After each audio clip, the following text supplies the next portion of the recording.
for Christmas celebrations, for the Christmas that's just been, so a couple of weeks ago, we had my wife's family here.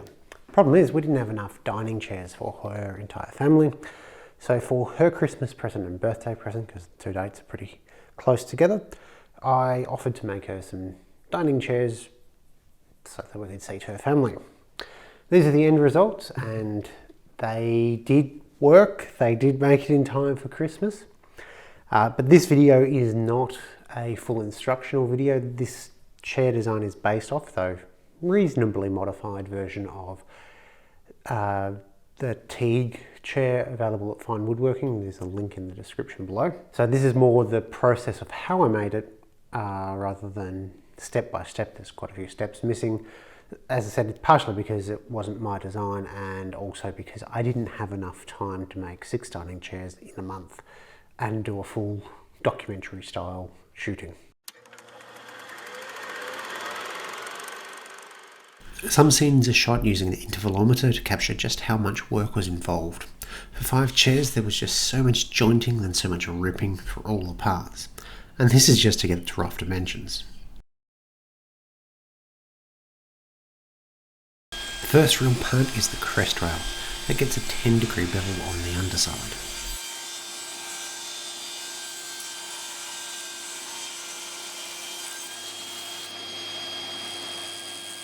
Then it's back to the intervalometer to cut things to final length. Ended up with about 5 boxes full of offcuts. Some are usable, that'll get saved for another project. Some are unusable, and that'll get turned into kindling or used in a smoker.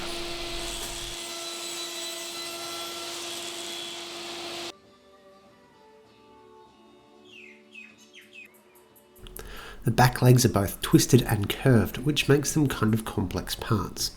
The easiest way to get the curve was to make a jig using MDF, some clamps, and then a few strips of sandpaper to add extra friction.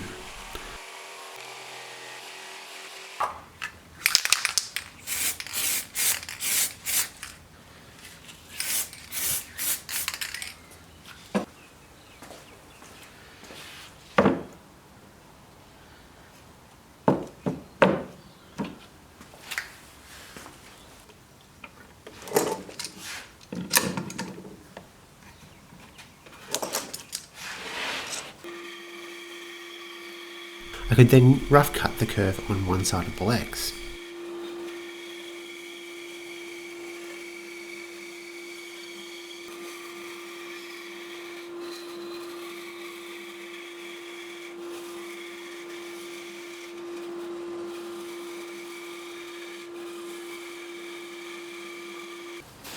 Loading it up on the jig, I could then make a lot of mess. I mean, flush trim it with this monster 2-inch triple blade shearing flush trim bit.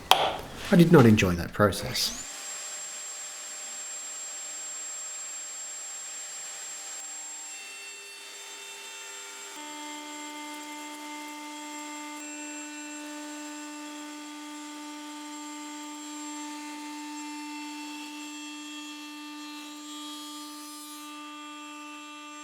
All of the joinery was with the domino, using custom sized dominoes. They were 10mm thick but wide enough for a snug fit on the loosest setting the domino has, about twice the width of a standard domino.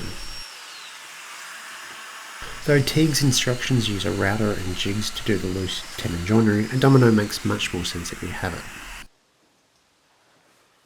For the joinery in the crest rail to line up with the angled legs, I had to create a shim to angle the dominoes. There's a very high-tech blue tape here.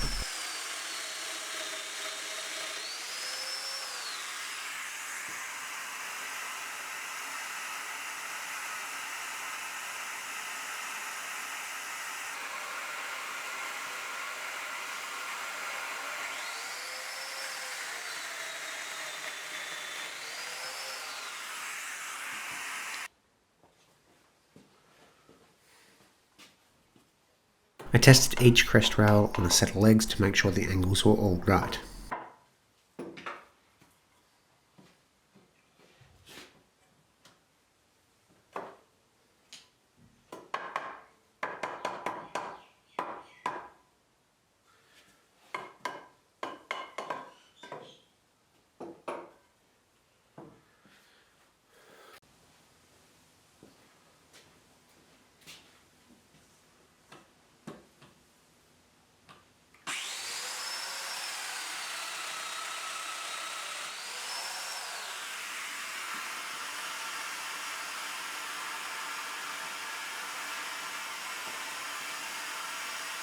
The backrest or backsplat is made up of some jarrah.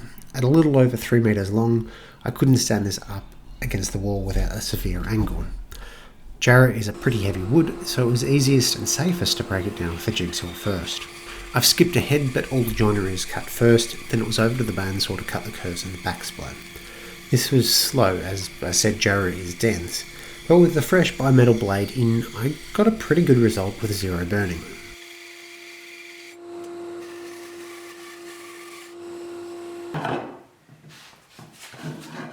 The bandsaw could only get it so close. In the end, I did a lot of shaping with the spoke shave. I left my waterstones out while I was doing this, as I could only get half a splat done at a time before it was time to stop, sharpen, re-wax the sole of the spoke shave and get back to it. I'll be buying a H&T Gordon spoke shave after this, as the Stanley 151 isn't pleasant to use.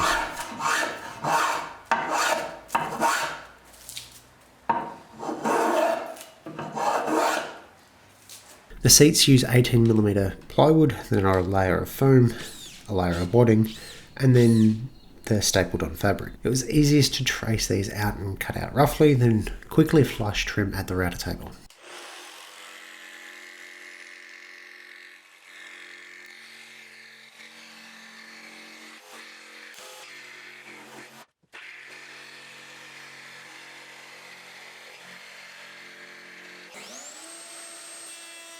To accept the seat, the front and side rails needed to be rebaited.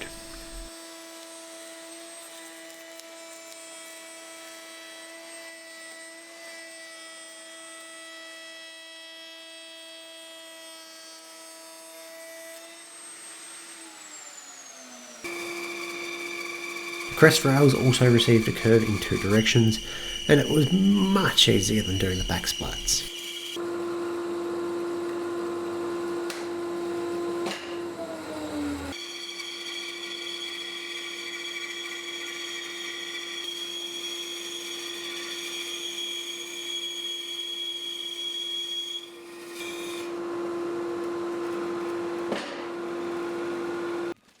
Assembly was okay. 15 loose tenons to install and multiple angles. The angled back legs were what really made it a killer job.